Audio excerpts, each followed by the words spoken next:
I'm in here. I think Senator Scott makes a good point on the illiquid assets. In addition to maybe some land that you've had for a generation from your family that's not really, you're attached to it, it has value, but nobody really wants to buy it. You got to sell it. But also, what if the stock market, what if you choose to run a year and a half before your election, the stock market's booming. During your campaign, the stock market tanks 20%, and nobody in their right mind would want to sell it. You know, you're having to sell. So I think these are bad ideas. But the number one bad idea, particularly about the substitute, and the vote we're going to have is on the substitute. The substitute protects Donald Trump. So basically, you're asking, the bill currently would affect Donald Trump. So if Democrats are pondering this, you will be voting to protect Donald Trump if you vote for the substitute. We are going to have a recorded vote on this. Look, if this is a great bill, if this is the greatest thing since sliced bread and it's really necessary, it should apply to Donald Trump.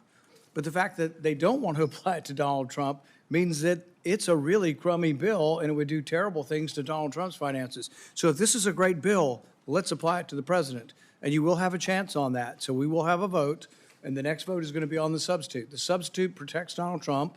The original bill does not protect Donald Trump.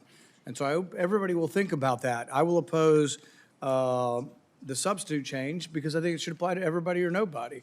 I mean, it's kind of ridiculous. We're going to apply it to us and the president, and except for Donald Trump. You know, I mean, to accept Donald Trump from this is crazy. It also excludes all the courts, all the staff. I frankly think that there are chiefs of staff on, you know, the Armed Services Committee that know a lot more about tank sales and plane sales and this and that way before anybody else does. That if you think there's a real problem with this, apply this to staff as well. I think the courts know. If I've got a decision coming up and it's Monsanto and I'm going to rule on a $1 billion case against Monsanto, should the people that work for the judge be included in this? I do agree with Senator Johnson, though, that I think insider trading is not only has always been illegal, it was further made illegal under more scrutiny under the Stock Act. And I think this is a solution looking for publicity, but not necessarily something that is really an accurate or effective tool. If it were, it would apply to President Trump.